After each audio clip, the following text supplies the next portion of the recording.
L'architecte, c'est le cerveau des forces armées.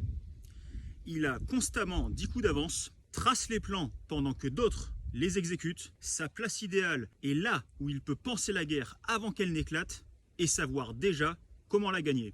Il y a 16 profils psychologiques en tout et l'architecte en est un. C'est un visionnaire stratégique, un planificateur méthodique qui reste calme sous pression. Il est indépendant d'esprit et sûr de lui. Pas seulement en apparence, réellement sûr de lui. Il est perfectionniste et donc va exiger beaucoup de lui-même, mais aussi des autres. Il est discret, mais déterminé, c'est-à-dire qu'il ne va pas rechercher à être voyant, à être reconnu forcément, mais sera toujours focalisé sur son objectif final. Et il est d'une rationalité plutôt froide, ce qui peut lui donner l'impression,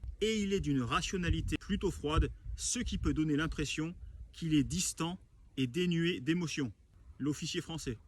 Dans les forces armées ou de l'ordre, la place idéale où il excellera le plus sera en état-major pour faire de la planification opérationnelle, dans le renseignement et l'analyse, où il sera doué pour décrypter des informations et élaborer des scénarios à titre préventif.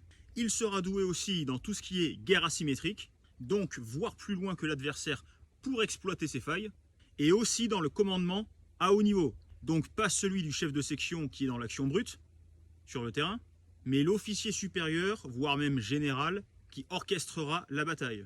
Alors, si tu es militaire, policier ou gendarme, en reconversion ou sur le point de te reconvertir, et que tu t'es reconnu dans le profil que je viens de citer, peut-être que tu avais une place à responsabilité, et que tu étais particulièrement doué dans ce que tu faisais. Maintenant, si tu veux en savoir davantage, je t'invite à cliquer sur le lien dans le premier commentaire, et là-bas, je t'aiderai à déterminer qui tu es vraiment, quel est ton profil psychologique, donc tes prédispositions naturelles, quelle est ta vocation profonde, et ainsi tu seras capable avec beaucoup plus de précision qu'avant de savoir quel genre de vie est fait pour toi, même une fois que tu as quitté les institutions. Car il faut bien que tu aies conscience d'une chose, c'est que ta façon de fonctionner est ce qu'elle est depuis toujours et ne changera pas profondément.